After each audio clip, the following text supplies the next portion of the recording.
So just another quick video here on cameras before we get into materials and lighting and textures.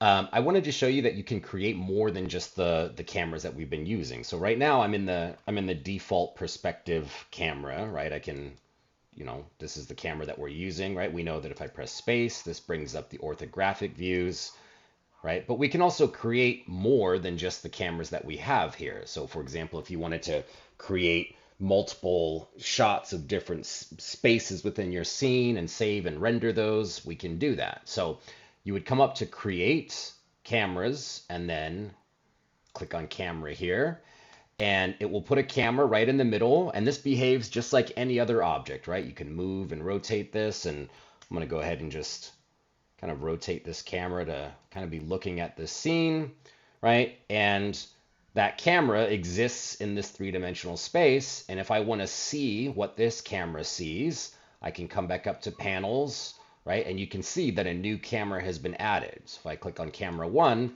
this shows me, right, what that camera is seeing.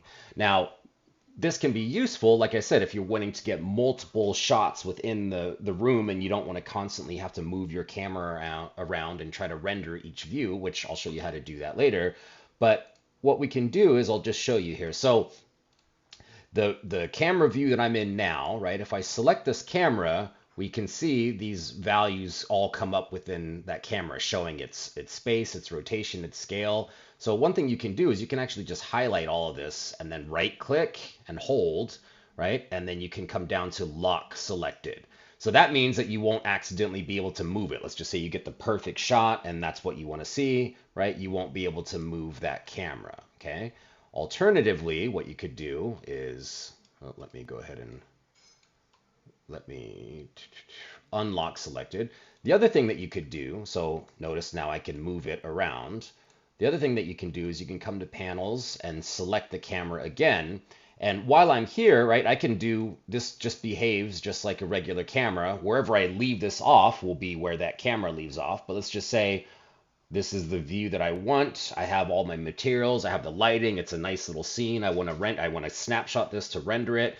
What the other thing you can do too is this little lock icon right here. If I click lock camera, now I come in and I mean, I can select things, but I can't, I'm trying to tumble right now. I can't do any of that, right? And then if I come back to my perspective view, right, here's that camera, but it's locked, right? See, I can't do anything to it, right? These things are all locked, okay?